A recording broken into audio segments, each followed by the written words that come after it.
Darren Johnson, I'm a Green councillor in Lewisham. I was originally the only Green councillor in Lewisham for 4 years, but since the local elections, when there was 6 of us, Labour lost overall control of the council, we've really been able to have a big impact on the decision making. Hi, my name is Jonathan Dixon. I'm a Green councillor in Scarborough. I was elected last year, and since then I think I've been quite effective and quite influential, far more influential than I expected to be, certainly in the first year as a lone Green councillor. I chaired the council's task group on sustainable procurement and managed to get the policy on fair trade procurement for the council passed. Well, I've been a Green councillor now for a year, and what I've tried to do, and I hope that I really have succeeded in doing, is to ensure that residents in my ward have a real say in the council, and that any concerns that they have are addressed and dealt with quickly.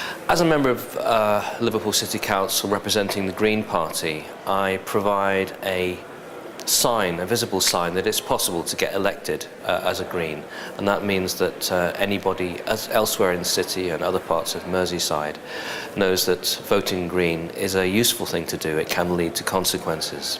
When I was elected, our local council's record on recycling was the 5th worst in the country, and out of about 300 and something odd local authorities, that's pretty bad. Obviously the council knew it had to change.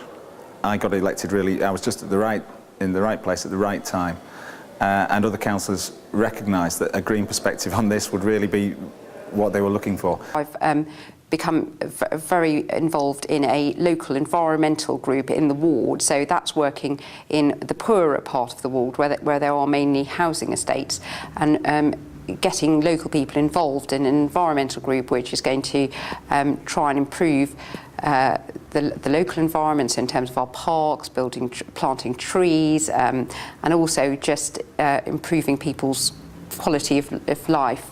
At the last meeting of the City Council, I managed to get agreement and a motion carried to seek to change the planning guidelines for our city, which will encourage the provision of covered cycle storage and also covered storage for recycling facilities. In local authorities like Kirklees, for example, they're the first local authority in the country to have a completely free home insulation scheme for everyone, regardless of their income. Absolutely everyone is entitled to it. That's down to the Greens. Just having those Green voices in the council chamber makes the other parties sit up and listen, and it makes the council green up its act. And then normally we find that once the first Green councillor is elected, they're followed by more and more at each election.